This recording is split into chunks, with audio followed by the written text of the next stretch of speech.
My parents have always brought me to church, and they always wanted me to know about the love of Christ. They raised me hearing the stories like Daniel and Noah and the Ark. And I could tell you all the classic answers, but when I turned 7, around 2nd grade, I really wanted to know more about this Jesus. So I started taking classes and learning more about what faith really was and how to understand who God is.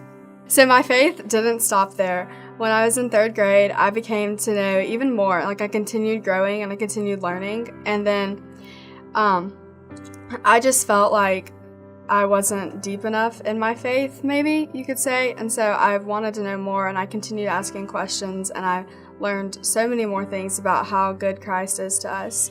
Throughout elementary school, during all this time, I didn't have a whole lot of friends. I felt alone, and I didn't have people that I could turn to ask these questions about. I didn't have a best friend or someone who loved me, and people left me out of things, and I felt excluded, and I didn't understand why. I would always ask my parents why people didn't see me as me, and they didn't want to play with me. I didn't get picked first for teams, and I didn't get invited to sleepovers, and that really hurt.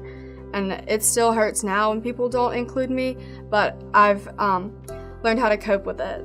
So I changed schools in 6th grade, hoping to find more friends, and God answered my prayers. He put people directly in my life through church and through school that wanted to care about me and love me as a friend. They encouraged me, and they helped me to grow.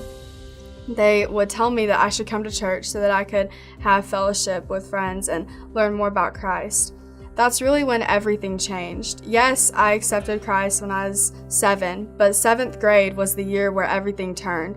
Christ became my center of everything. He was my focus and my goal. I started coming to every church event that I could come to, not just for friends, but so that I could learn more about Christ. I wanted to know all that I could about Him. Over the past 2 to 3 years, I've learned so much. I've learned that our God is a gracious, loving God, that He is forgiving, and that He will love you, and that He will give you hope, and that He will provide for you through everything that you're going through. He is my identity, and I find my identity completely in Him. There's nothing that I could ever want more than the love of Jesus Christ, and I hope that everyone that I know will someday come to know this fulfilling love. God gives us the encouragement and the friendship that everyone longs for, and He fills up that hole in our heart. And I've learned throughout my journeys in elementary school all the way to high school now that people are not what matters. It's your relationship with Christ that will give you joy and will fill you up. My name is Kathryn. You can follow me as I follow the example of Christ.